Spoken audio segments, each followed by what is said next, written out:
Alright, so let's talk about fertilization and the early development of the zygote for today. Well, they involve the formation of a ball of cells which will eventually be implanted in the wall of the uterus. Now we have also got to take a look at the functions of the amniotic sac and the amniotic fluid in this portion because they play a very important role.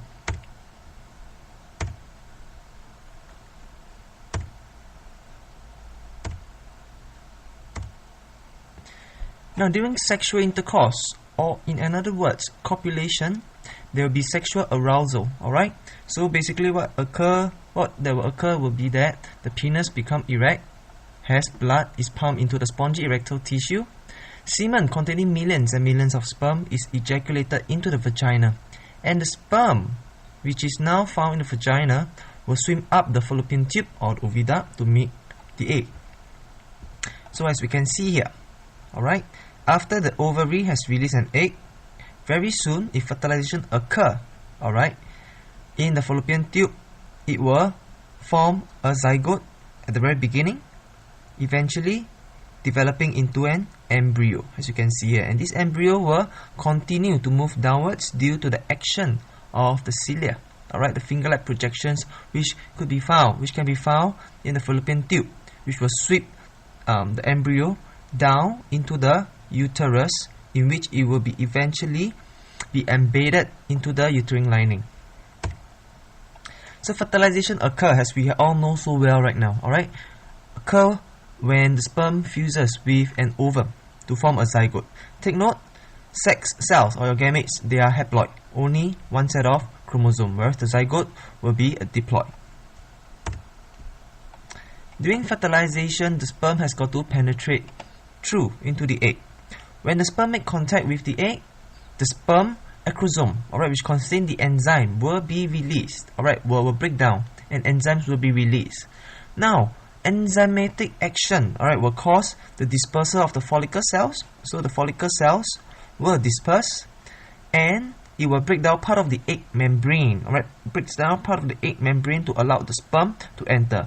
Take note, when the sperm enter the egg, we are only referring to the head, right, containing the genetic material. The body and the tail will remain outside, and very soon they will disintegrate. Only one sperm nucleus will enter the egg. The haploid sperm nucleus will fuse with the haploid egg nucleus to form the zygote or a fertilized egg, as we can see here. Only one sperm will enter the egg. As soon as the sperm enter the egg, the membrane of the egg changes in such a way that no other sperm can enter. Alright, in a scenario in which another sperm enters, the whole egg will not develop further. Very soon it will disintegrate itself as well. Alright, the sperm that were unable to fertilize the egg eventually will die. So only one successful sperm will enter the egg. Millions and millions of the other sperm will just die and disintegrate, alright, in the woman's body. Now, how about implantation? After the zygote has developed into the embryo after a series of cell division, the embryo has got to be implanted into the uterine lining. So as mentioned before, the cilia lining in the oviduct will sweep the fertilized egg or zygote towards the uterus.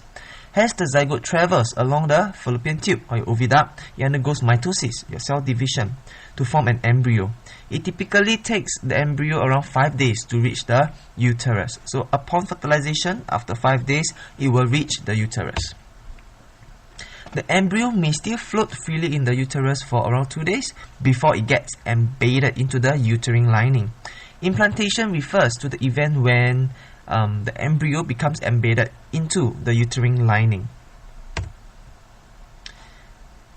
Upon the embedment of the embryo into the uterine lining, placenta will develop next. Now, placenta plays a very important role. Alright, so placenta consists of the embryonic villi, uterine lining, and the blood capillaries found within. After implantation, finger-like projections called villi grow from the embryo into the uterine lining. So you can see all these villi which will grow from the embryo, and it will project itself into the uterine lining. Embryonic villi, alright, this villi will be called embryonic villi, and the uterine lining makes up the placenta. So this portion over here will be called the placenta. The umbilical cord attaches the embryo to the placenta. So as we can see here, the umbilical cord, alright, will attach the embryo to the placenta. The amniotic sac is the membrane that encloses the embryo in a fluid-filled space called the amniotic cavity. So we are looking at the amniotic cavity here, and the fluid within will be called the amniotic fluid. The space in between will be called the amniotic sac. Alright? No, sorry. The space in between will be called the amniotic cavity, and it is enclosed, alright, by a membrane called the amniotic sac. The embryo will continue to develop, and once all major organs are formed, it can now be known as fetus. So a fetus is only present when all the major organs are formed. So we are taking a closer look at the fetal blood system. What we can see here is the placental, alright, the embryonic villi together with the maternal blood system over here. So this is the blood capillary of the fetal, alright. Within will be the blood of the fetus. As we can see here, we have two blood vessels, umbilical artery and umbilical vein. Now something is quite funny here. Umbilical artery is actually blue in color, whereas the vein is red. Now it is blue, alright, because it contains deoxygenated blood, and it is red because it contains oxygenated blood. The confusing part right now is that the artery is carrying deoxygenated blood, similar to your pulmonary artery, whereas your umbilical vein, alright, is carrying your oxygenated blood, similar to your pulmonary vein. It is important for you to know that the fetal blood capillary are not connected to the maternal blood capillary, alright, meaning the fetus blood and the mother's blood, they do not mix. The fetal blood capillary are surrounded by the maternal blood spaces, as mentioned before. Alright, they are surrounded by it so as to allow diffusion of dissolved substances to occur easily across the maternal blood spaces. Alright, they are very close together so as to ensure that diffusion can occur very easily. Now, why is it important for the fetus blood system to be separated from the maternal blood system? For the following reason. The mother's blood pressure would be too high for the fetus, alright?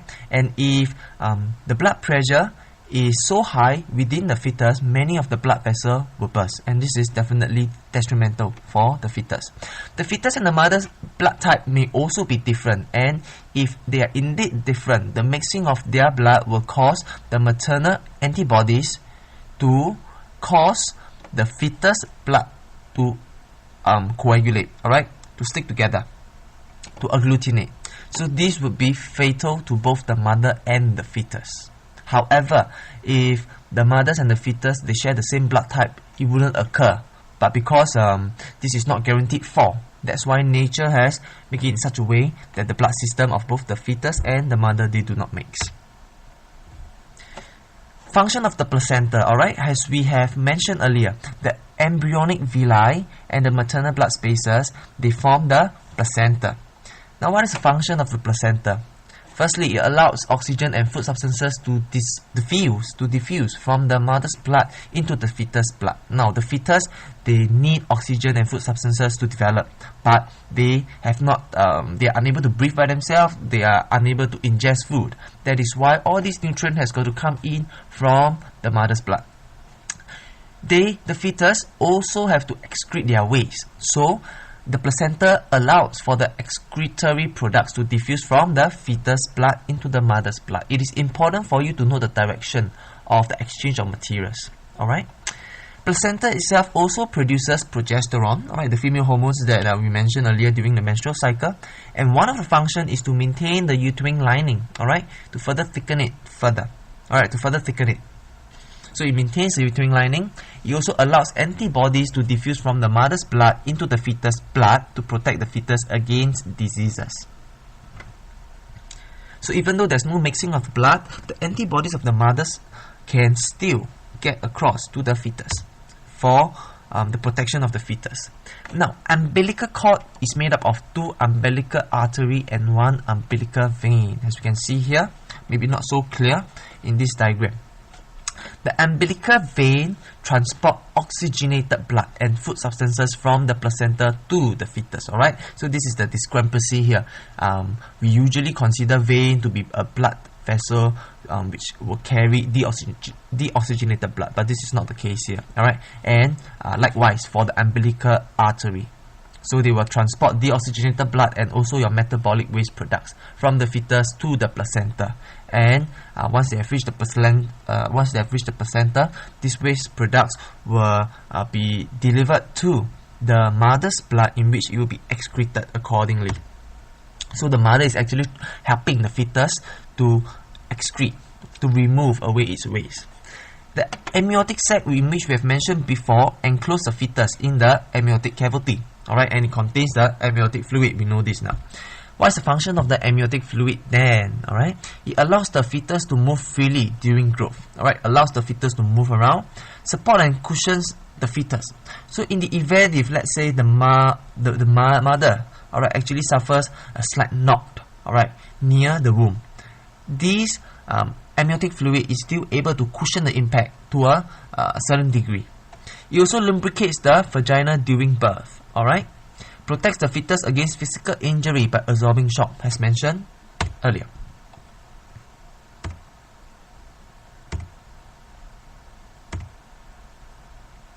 A common misconception of sexual reproduction that it always requires 2 parents, but this is not always the case. Alright, it is usually the case for humans and most multicellular organisms, but for bisexual plants and for hermaphroditic animal, they are animals who have both male and female reproductive organs. They can, alright, actually undergo sexual reproduction within an individual.